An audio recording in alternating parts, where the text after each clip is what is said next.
Hello, fellow Redbirds. Welcome to Bird Fans Forever podcast number 29. If you're new to our channel, you should check out our @BirdFansForever Twitter account and follow to get the first notice of new videos that we publish.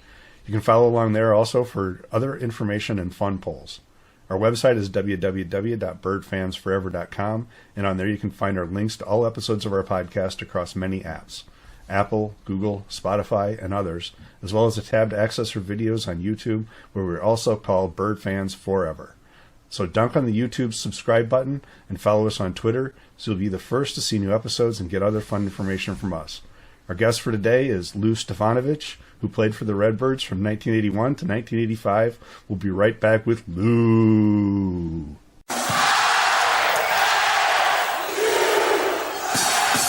Hello, and welcome to episode number 29 with Lou Stefanovic, right? This is Bird Fans Forever. So, as a recruit coming in, I got to see you play, Big Lou. Normally I read numbers and stats about somebody, but with you being the Percy Hall of Fame inductee, it'd take me 35 minutes to read everything. So, Big Lou, how are you doing, man? I'm good. Appreciate you this guys. Is awesome. Appreciate you guys having me on. Yeah, and this is great because this is actually, you're going to be somebody John and Steve saw play when they were in college, right? You know, back in the Stone Age, because you guys were all in college before me. So I'm the youngest one here, so I like that. So, all right, Lou, how we always do this, man. How did you get to ISU? It's an interesting story on how I got to Illinois State. Actually, my entire group that came from Indiana, right? Myself, Ricky, Brad, and Michael, we all came from Indiana, the state of Indiana. And at one point, all of us were being recruited by Indiana, right? And so, really? And usually, you know how it goes, it's either a top recruit, a so-so recruit, or you're fourth on the list, and if so-and-so doesn't commit or doesn't come here, you know, that scholarship might open up, kind of thing. So, right. The interesting thing was we were all being recruited by Indiana, and then we were all told at one point, you're just not good enough to play at Indiana, right? And but, you know, the interesting thing was with Coach Donewald having, you know, the ties to Indiana, and then obviously being recruited by Indiana, it was just a natural fit, you know, towards Illinois State, since they also recruited us at the same time. So all four of us were being recruited at the same time by Illinois State and then also by Indiana. And who was recruiting? Which were the two primary people recruiting? Was that Coach Smith and Coach Cunningham, or was that no? My primary Sam Senior? Yeah, no. My primary recruiter was Jim Platt. So Mr. Platt. Okay. Everywhere I went, it seemed like I saw him. Yeah, so, he was great. I don't think he missed a game. It was a lot tougher back then for assistant coaches to recruit because they had to visit all these different high schools and get around to all the different states. And, you know, now with this whole AAU circuit, you know, you can show up at one venue and see 600 kids. God. You know, it's completely different than what it was back then. So, and then obviously Coach Donewald. So that was kind of my experience, you know, through that recruiting process. It was really kind of out of control, to be honest with you. I mean, there's so many different coaches, so many different people, and that kind of thing. It got tough at the end trying to figure out where you want to go to school. Did you sign early in November, or did you sign in the spring? You know what? I have no idea. Really? To be honest with you, I want to say, man, I don't even remember. To be honest with you, it's been that long ago. Well, yeah. I just know that when it was all said and done, I think I probably committed, I want to say probably at the end of my senior year, because I remember being at an all-star game. We used to have this Indiana-Illinois Classic, McDonald's Classic. Yep. And played in it, yep. And I just remember being there, and I remember being Coach Donewald being there kind of thing. And I don't remember committing anything like too much before that. So okay. I would say probably towards the end of my senior year is probably when I committed. And that was a strange commitment anyway. That's another story. Well, why was that a strange commitment? Well, so my the list of schools was long. A lot of guys, you have a long list of schools, but that was actually my third visit. I visited Xavier, I visited Cincinnati, and then I made a stop at Illinois State on the weekend, and then I was supposed to be at Oklahoma on Monday, right? So when I got back home Sunday night, late, it was really late, probably 10, 11 p.m. at night, and I came on a recruiting trip by myself, so my parents didn't travel with me, which is, again, completely different than today. Yeah. I came home and I said, hey, I kind of like where I was at. I saw myself there, right? Right.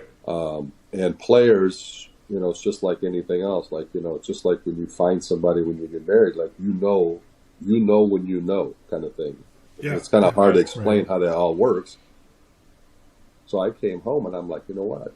I feel pretty good about this. I think I know where I want to go to school. And my parents were like, okay, great. If that's what, makes you happy and that's where you want to be and blah, blah, blah. And I said, yep, that's where I want to go. Well, my problem was I was supposed to leave in the morning for Oklahoma. And Billy Tubbs was recruiting me. And I can't remember the assistant. Maybe it was Bliss. I can't remember who that was. But anyway, I remember calling, and I remember sitting in my parents' room, because back then you didn't have cell phones.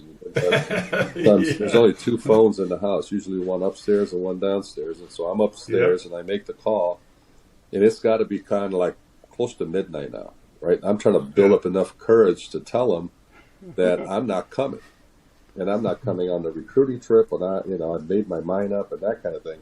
Yeah.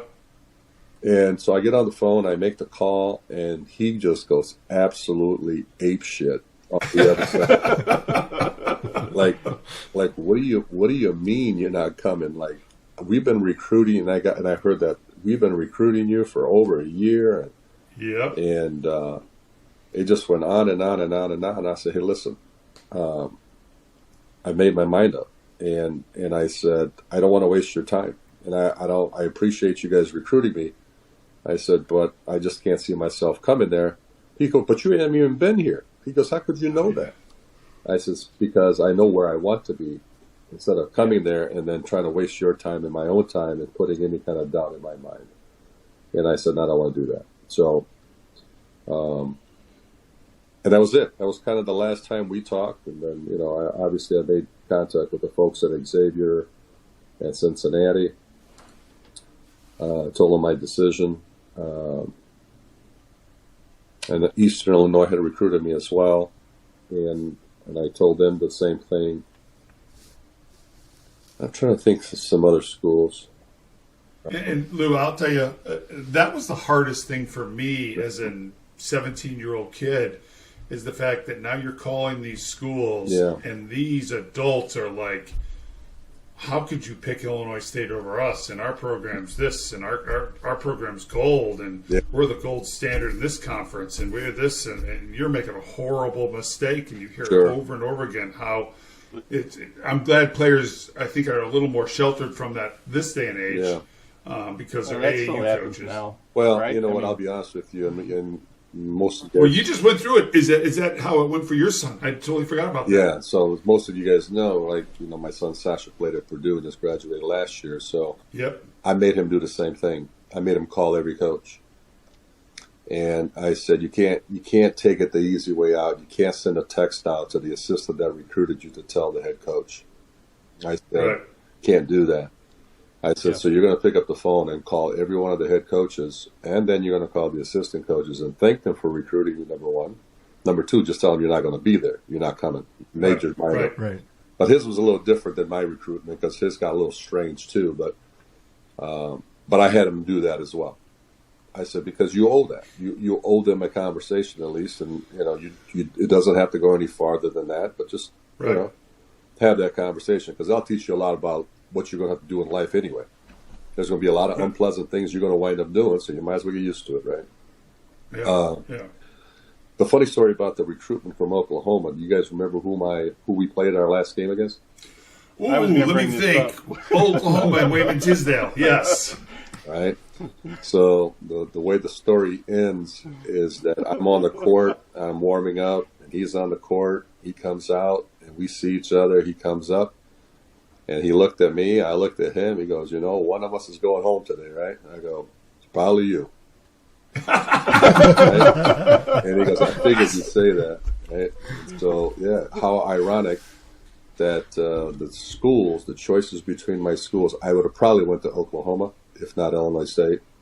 I think when was all said and done, they had a great connection into Northwest Indiana because one of the alumni from my high school played down in Oklahoma in Cary Carabine, and that's kind of how the relationship started, with Cary still being down in that area and that kind of thing. So it was interesting. They were ranked top 5 in the country, at the time. So I could have been a starting small forward for a 400-ranked team in the country that, I don't know, I can't remember how far they went, but it was very ironic that that's who I played my last game against. That is awesome. That is awesome. Yeah. So, Lou, in 1985, your senior year, you averaged 17.5 points per game, 7 rebounds. And this is an era where, how many shots were going up on a Donald play game? Maybe like high 40s, low 50s tops, yeah, right? Not very you got 7 rebounds. So no shot clock, no 3-point line. Right. Yeah, no shot, no 3-point line. You got 17.5 points. And we're looking, you made second team All Valley, and we're like, how the hell did you make second team, right? And off the top of our head, we start naming off players. Oh, yeah, Xavier McDaniel, sure, he was all player, right. All conference. And Steve Harris, right? And then we start thinking about it. And I'm just going to start naming some of these people. Benoit Benjamin, right? NBA. Boise Winters from NBA. Bradley, on that Wichita State game. You got Sherrod. NBA. NBA. Yeah. And we just Percy Hawkins as a freshman. NBA. 14.6 point rebounds as a freshman. You got Mike Williams on Bradley. Massive Mike. NBA. Vernon Moore. Yeah. Tracy Moore's on Tulsa, right?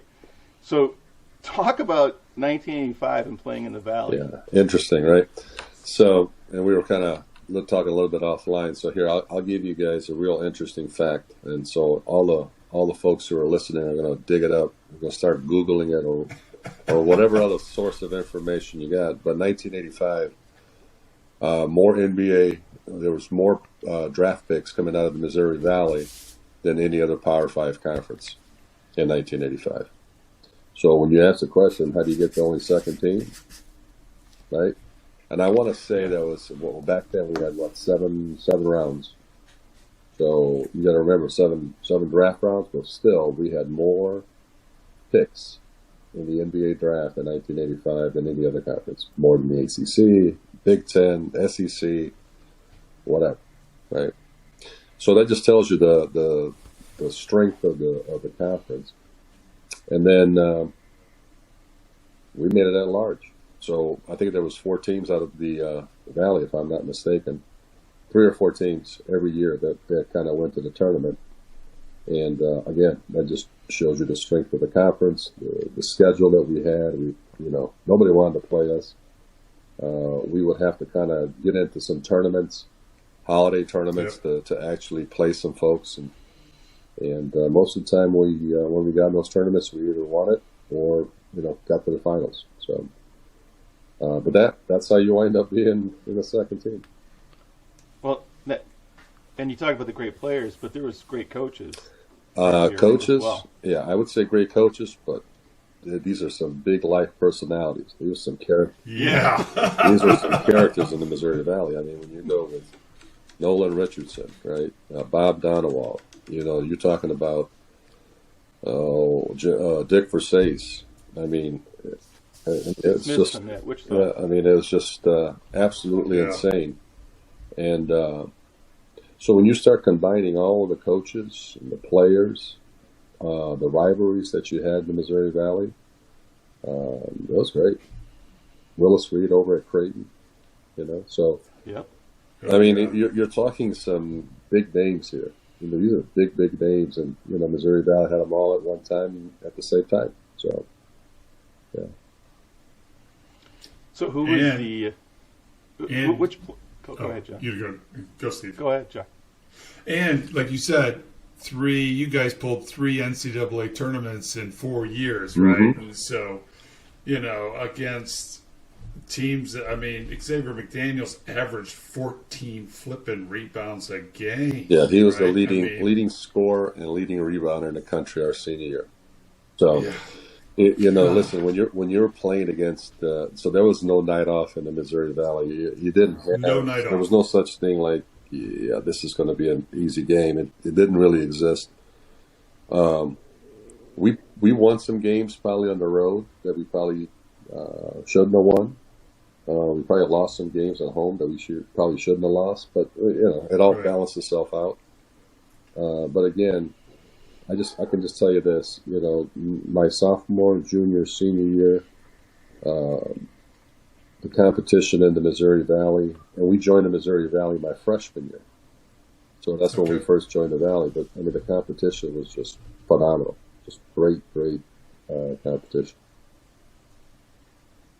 So, and again, to my point is, makes what you guys did even that much more impressive that you were able to go into a valley that was that strong and win, get yourself I think you win the conference your sophomore year, but get at-large bids your junior and senior year. Yeah. I mean, it's just phenomenal. Well, I think, right? if I remember right, somebody will correct me, but I think my sophomore year we were the conference tournament champions. Yep. And then I think my junior year we were co-champs. And then I think maybe my senior year we might have. Yeah, but you didn't win the tournament, right. And you didn't get the automatic bid. Right. Yeah. So we went at large my junior year, and we went at large my senior year. But in all 3 scenarios, we were like a 7, 8, 9 seed. We were right in the middle of the thick of things, right? So when you add it all up, the strength of schedule and what we did, we were a top 30 team. And starting probably my sophomore year until I left my senior year, we were always ranked in the top 25. We were in and out of the polls. The entire situation. Did you guys pay attention to that, or did you see that in the paper? Because, I mean, it wouldn't be on the internet. The internet didn't existed. You just didn't. It'd be in the paper. Would you guys, like on the road, we'd always get the USA Today and check the top 25. No, we were never near it. But, I mean, did you guys ever do that? No, we knew. Yeah, we knew. You just knew. Yeah, we knew. Okay. And, there was a crazy time. It might have been my sophomore year when we were in the tournament championship game. And the game was broadcast, I think, on CBS, if I believe so. So they came in and they had to put all new lighting in Horton Fieldhouse because it wasn't adequate for TV. So we walked out there, we're like, "Where the hell is this?" Like lights were bright, like we didn't know where we were at. That's kind of strange, and we didn't have a media room, so people would start showing up, all kinds of different media, and it was just that time, and we have to keep it. I think it was your sophomore.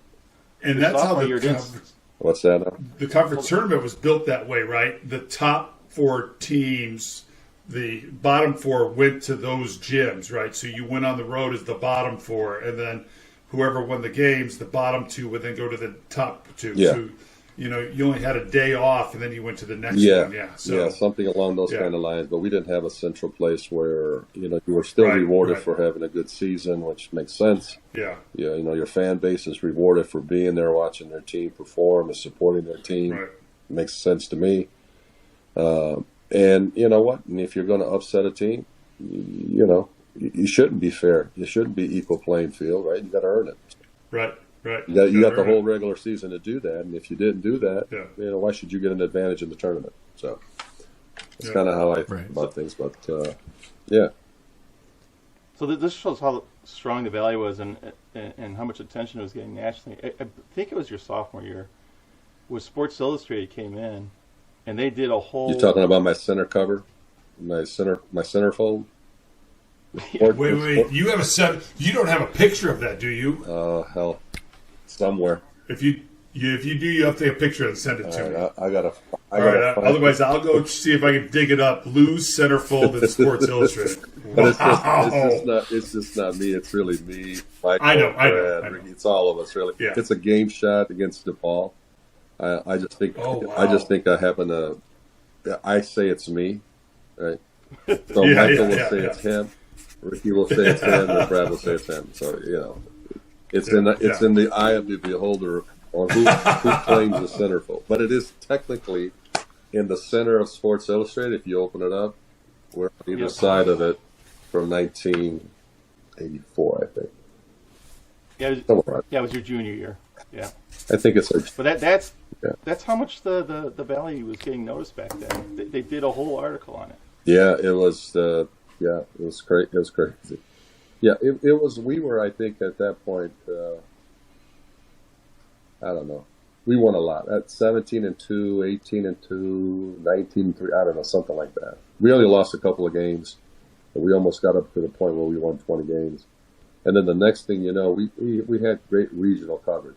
Don't get me wrong, but once that happened, and I don't know if we were coming back from somewhere or what it was, all of a sudden everybody picked up the phone on that Monday and decided to start calling into Illinois State University trying to go, who are you people? Who are you guys? Like, you're just beating everybody, and all of a sudden that's when we move into the national rankings, and you had guys like Rick and Hank, and I mean there's listen, we rode their coattails for a couple of years, right? And then freshmen rode our coattails, so that was a period there for about 8, 9, 10 years where we were just rolling.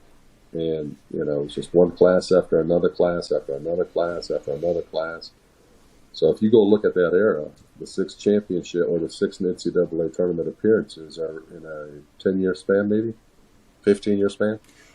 Somewhere around there. You in 83 and Mueller's last one was in 98. So 15 years. So you got to think about it. If you were to do a 15-year look, what does that look like at Illinois State? I bet you it's pretty good. I bet you it competes with any top program in the country, any top 50 program in the country. So when you can sustain it for a period of time like that, that means everything is clicking for you. Your fan base, your support is off the charts, right? Your recruiting is off the charts. Everybody's walking in there with a chip on their shoulder because somebody told them they weren't good enough, right? It wasn't like, how can I put it this way? It wasn't like any one of our choices was Illinois State our top choice, if that makes any sense. So we were all told by bigger schools, you're not good enough. Like I was telling you guys earlier, not good enough, not good enough, not good enough. And so now you got a bunch of guys with a chip on their shoulder walking in. And it all happened to be at the same time at the same place. And I think that's kind of why it makes it work. Plus, I'm a Midwest guy. All the guys I played with, majority were all Midwest guys. And listen, nothing against anybody from anywhere else, part of the country or part of the world. But if I'm from Bloomington Normal, I want to see Midwest guys. I mean, I can kind of associate. I can see it.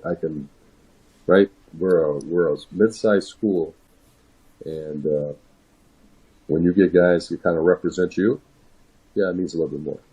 So Lou, we had Coach Smith on a couple episodes ago. We were talking about your recruiting class and stuff like that, and really how all the pieces kind of fit together. And you had Brad, who was just had incredible range on his jump shot. We had Ricky, who could just slash, and he was charismatic, and he had the flair for making the big plays, steals defensively. You had Michael, who just controlled the game, right, from an offensive standpoint, ran it, pressure defense on ball, and then you had the sweetest shot and able to rebound, and of course you had other players around you before, the incoming classes and stuff like that. But talk about that, how those pieces fit together in under Donald's concepts and stuff.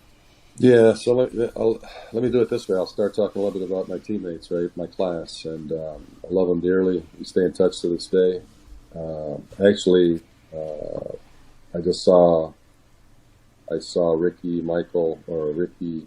Brad, and Mark Swart at the Big Ten tournament last year, and down in Indianapolis. They came to see my son play, and we got some time to spend together. And obviously, it's like fishing stories, right? They got bigger and bigger as the day went on. But anyway, so there was a lot of guys ahead of us outside of my group with Ricky, Michael, and Brad. And each one of the guys that joined me at Illinois State brought something really, really special about their game.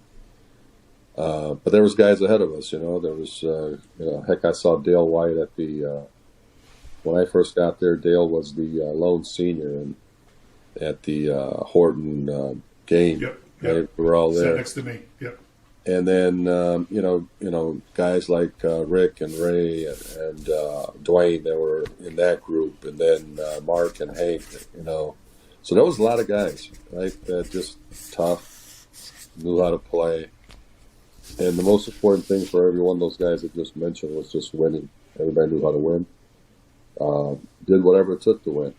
And but if you were to look at Michael, actually Michael and I came from Northwest Indiana, so first time I met Michael, we were at a sectional kickoff dinner in Northwest Indiana. And it was just kind of one of those things where we met and we're like, hey, who's recruiting you, kind of thing. And that's where we met. That was the first time and we both said Illinois State was recruiting us at that time, but never thought we would both wind up there. Right? But Michael was phenomenal. I mean, he was a phenomenal point guard.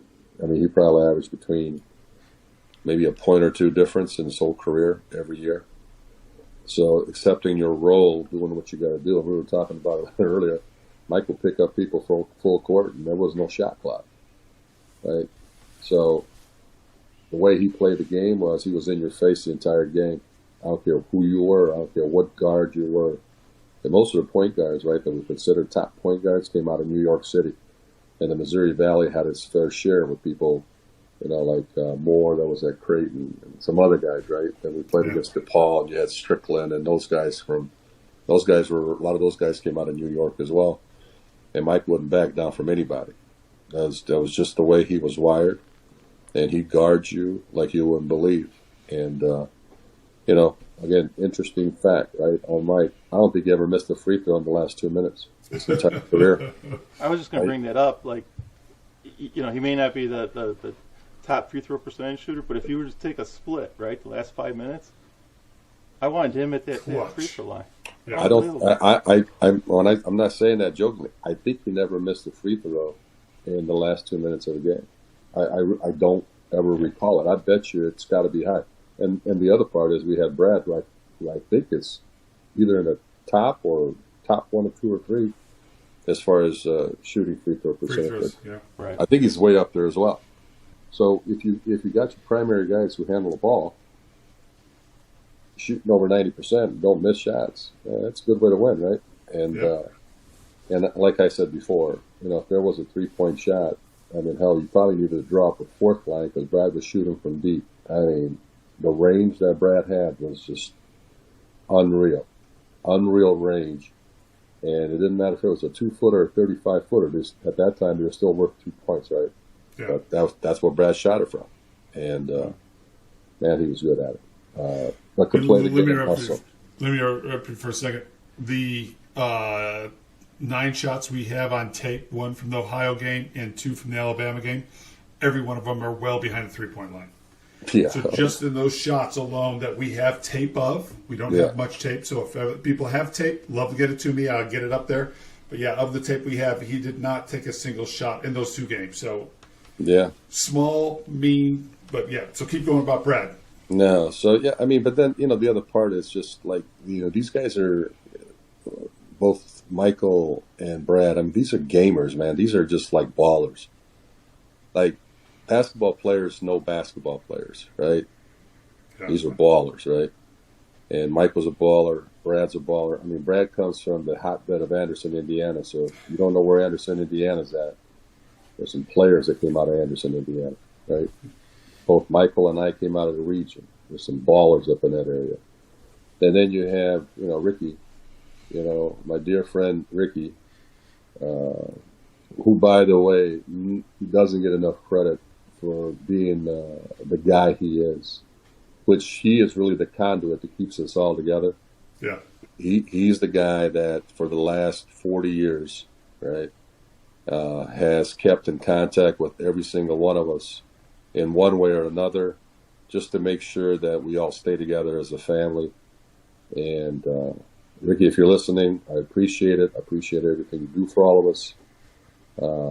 But he's the best. Now, speaking on the court, what can I tell you? Right? Ricky couldn't shoot, but man, he could do everything else. I mean, he could defend like nobody's business. And I guess everybody just remembers, all those things that, Ricky be on the breakout, steal. Yeah.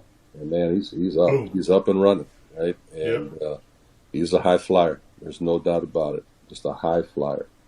Yeah. And really, that was kind of our class. Those were my teammates, and the difference in each one of us on how we played the game and what we brought to the table, I think, was really our strength more so than anything else. We just knew each other very well. We knew what we can do, what we couldn't do. And, it's just like one of those things they always say, man, just stay in your lane, right? Do what you do best, and don't try to do, I'm not going to get on the break and try to steal something to go for it. Right? But what you just said is so important, right? That ain't me. Like, knowing your strengths and knowing your teammates' strengths makes the team better. Yep. Listen, when you run a motion offense like we ran, you could be in any one of those positions at any given time. So you better know what you're supposed to be doing, and knowing the personnel that you're with on the floor at that time. So just because you're a point guard doesn't mean you're going to be at the top. A lot of times you would see myself at the top of the key handling the ball, or you would see Michael, or you would see Ricky, or you'd see, there was four of us. We played 4 out, 1 in. Usually our bigs would stay, and they would set, down screens, cross screens, back screens, cross screens, back screens, up screens, right? And then the other 4 would handle the ball and make plays. I mean, that's how we ran it, and it was just an interesting philosophy. So let's talk about. By the way, we never had any plays. So let's talk about that. I don't think people realize that under Donewald, we barely had an out of bounds play. They were simple. They were simple. Like any. I don't want to take anything away from Coach, because if he listens to this, he'll be pissed at me, and I'm sure he'll call me. He'll call me right away. Look, what the hell are you telling him? We had no plays. But really, the concept of what we did was all based on. It was all based on player movement, ball movement, positioning, game management, clock management, right? Knowing if you're in a bonus, who should be handling the ball if we're in a bonus, who should not be handling the ball in the bonus, where should the ball be, how's your man playing you, and time and score. And you have to know all these things. And they call it emotion, but it's so much more than emotion, right? It's a lot to it. Yeah. If you, in theory, if you run it and continue running it the way we ran it, probably the 7th, 8th, 9th pass, you will get a layup. Because no defense wants to defend that long, stay in that position that long. It's too difficult to do when you have people like Jon smacking you, right? So there's only so many times you're going to get hit, right? And something's got to give, and then somebody's going to help, and then somebody's going to overhelp, and then someone's going to overhelp, and then by that 6th pass, 7th pass, somebody will get a layup if it's run correctly. So, yeah. And the out of bounds had concepts, right? It's not like we didn't have a play. We basically had plays, but they were concepts. And so you ran the same concept on an out of bounds or on the sidelines as you did underneath, right? So screen, move, right? Some of us double screen, some of us just moving. So, yeah, it was awesome. So, talk about the little known fact that there's actually 5 in your class, and you 4 are not the highest ranked players in your class. You don't have to name names, but there's a 5th individual that's actually ranked higher than you 4 that made it 1 year. Yeah. So obviously it wasn't us 4. Yeah. All right. So if you go back, I guess if you would go back and look at the not the yearbook, what the hell? Well, the program. Media guide. Media guide. Yeah, the media. If you go back and look at the media guide, you'll see who the 5th person was. But, the other thing is he wasn't from Indiana either, so, yeah. So all the 4 Indiana guys stuck it out and made it through, and we survived. All right, Lou. So I love to say I rode your coattails, which I did, right? Being able to get to the tournament. But we want to talk about the Alabama. So let's talk those last 2 or 3 minutes. We have it's out on Bird Fans Forever. So let's talk about it, and then we can put up the footage as you're talking. So what were you guys thinking in those last couple minutes of the game, and then going into that last shot? Well, what I remember about that game, I spent most of the game on the bench. so I wasn't having I don't think most of us were having a very good game. It was one of those kinds of games. It was just kind of like a lot of opportunities, a lot of missed shots, shots that we normally make. But we struggled. I struggled. I struggled primarily from the floor. Just seemed I couldn't do anything right at that point. So actually, I think I spent quite a bit of time in the second half on the bench, and I think right at that time, maybe a few minutes before that, Michael gets poked in the eye. He can't see. He was kind of acting blinded by the whole thing. He just fell down, looked like he got shot. But anyway, so Mike can't go on anymore. So Donald kind of looks down the bench, and I think he had no choice at that point, but he had to put me back in. And he's probably going, "This is probably the worst mistake I ever made in my life. The worst decision I ever made, putting me back in the game." But anyway, and like in the other segments that we talked about, we're kind of going through running stuff, and then I can't remember how many seconds were left, and we call a timeout, right? And so we're going in the huddle, and the funny thing about that shot, or the shot that I did make, most people think that here we are in the huddle, biggest game of our lives, right? And we're going to run some fantastic play for me to go make a shot. Right? Yep. That's not exactly how it was drawn up. The way it was drawn up was we're just going to run what we normally run, which is just our motion offense. And what we did talk about in the timeout was at about the 10-second mark, anywhere in that time frame, let it go, get the shot up, and then in the event that we do miss the shot, we got some time to go back up there, get a rebound, try to get another shot at it. And so it was kind of funny. He's like, "All right, anybody who gets it except Lou, don't let him shoot the ball. Or he ain't made a freaking shot all game." I'm like, "Oh, that's great." Now he knows, just pissed me off even more. And I'm like, "Oh, okay. All right." Did he really say that? Oh, yeah. Yeah. Yeah. It's like, yeah, you haven't made a shot yet, so you might not want to consider shooting that. Yeah. And he did that for a reason, because he knows I'm going to shoot the freaking ball as soon as it hits my hands, right? I had this habit of shooting a lot. So anyway.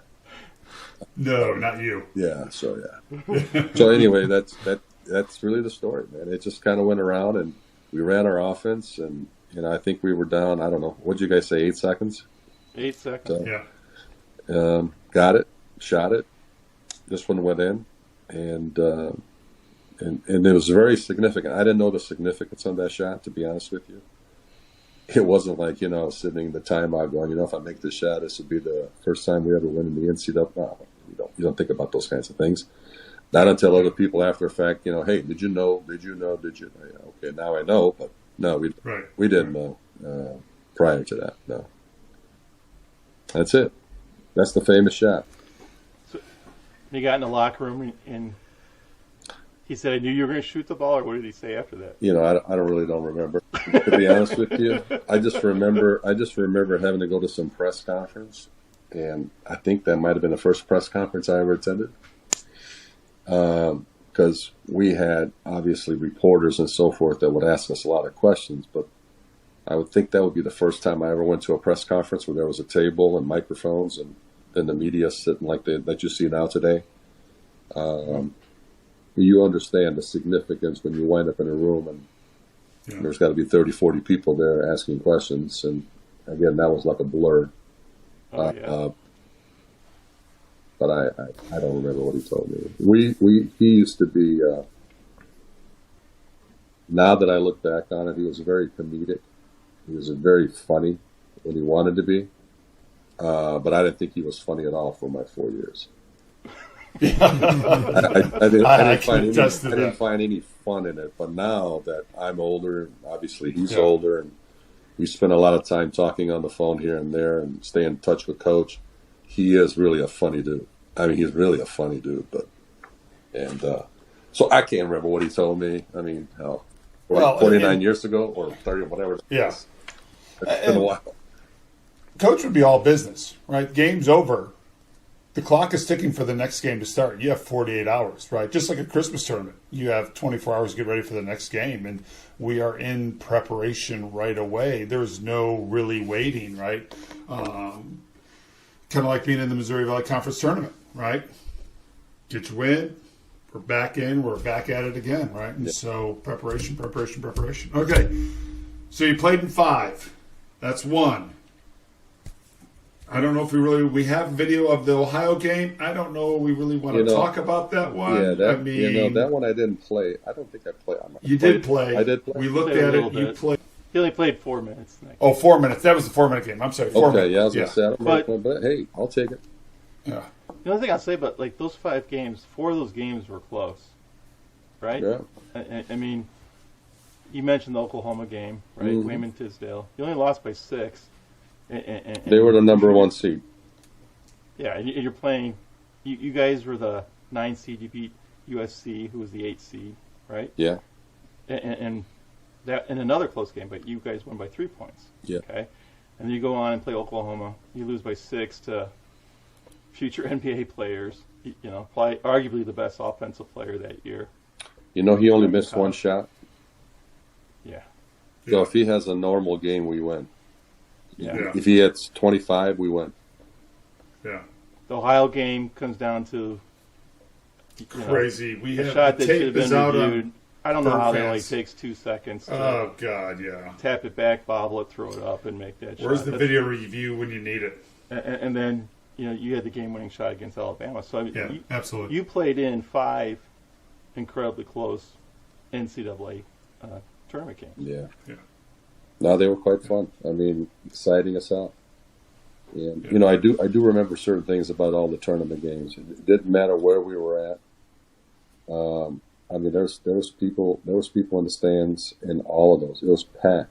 The Illinois State fans supporting us in the tournament was just amazing, just absolutely amazing. Hey, I'll be honest with you. I've been back for a few games at Redbird Arena. I want to say in our tournament games, there were more people on the road than there were in Redbird Arena. Yeah. So you're talking like thousands and thousands and thousands of people, right, at our tournament game. And I understand it's historic, and I understand it's like a once-in-a-lifetime kind of opportunity, but you got to start somewhere, right? And so Coach Pete and I had this conversation when we took over at Illinois State. There's a portion of winning, right? And there's a portion of being in the Midwest, and it's like a two-way street, right?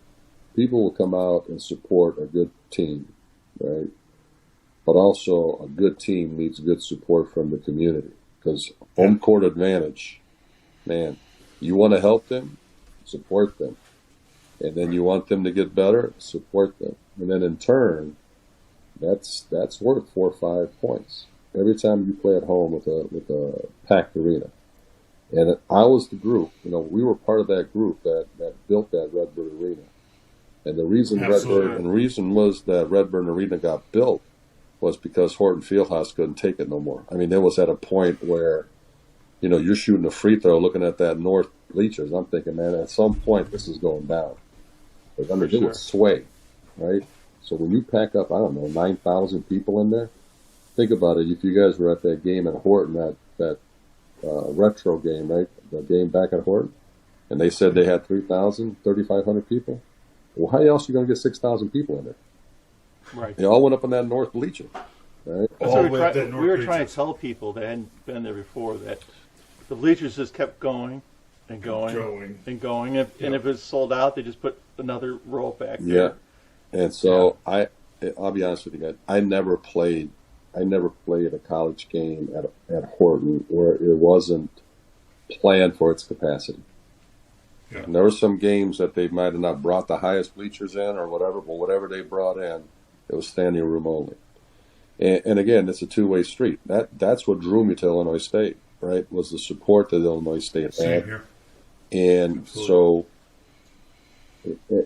and it's easy. It's a community that appreciates good basketball.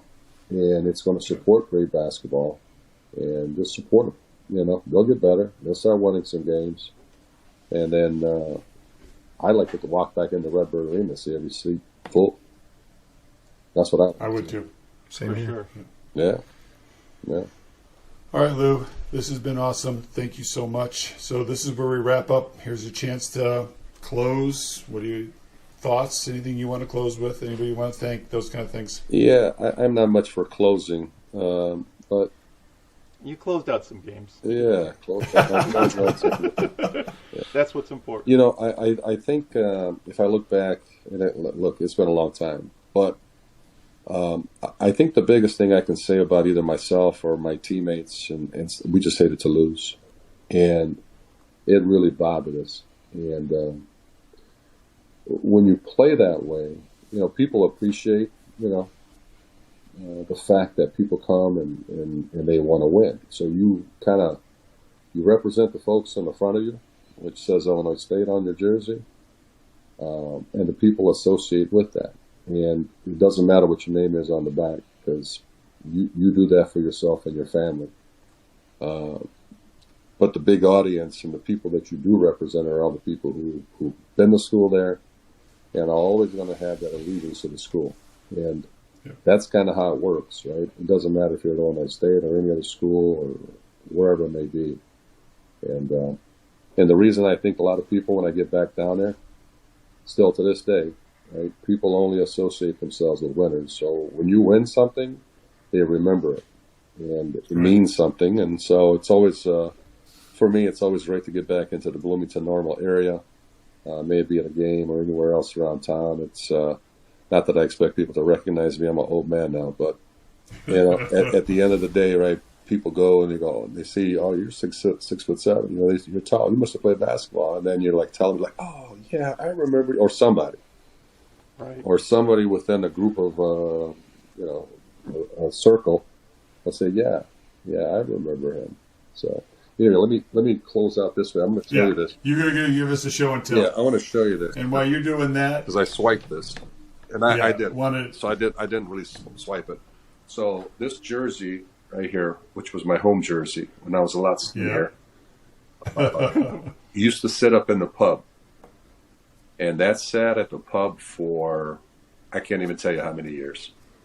And so the last time I was there, they took it down at the pub, and they gave it to me, and they told me, Lou, it's your jersey. You can have. That is awesome. So they do have another one of my jerseys, which is a practice jersey. So I had them take that one down. I signed that one for them, and I told them to hang it back up. And they have it with my signature on it. So if you're ever down there and you want to stop off at the pub, you'll see it. It's right before the bathroom. So I made it. It's right before the bathroom where it sits. And so now, wait. You got to show the jersey next to it. Yeah, and this, and I have the other one here. And this is my younger son, Sasha. This is his jersey from Purdue, where he played and graduated last year. And so that's theirs. That's his right there. And a lot fancier than what we had, but hey, it's all the same, right? Yeah, absolutely. So with that, all right. I appreciate you guys having me on. It's kind of fun to kind of go back and think about all those things, but man, it's been a while. Yeah. Lou, thank you very much. Remember, I'm going to need help recruiting Brad, Michael, Ricky. I'll send this to him. Yeah, we're gonna. Have I'll send. And then, of course, you have a mission. Tell Mark Zwart, Coach Zwart, thank you, and Coach Donowald, thank you. Right. Yeah. So with that, this is episode 29, and this is Lou Stefanovic.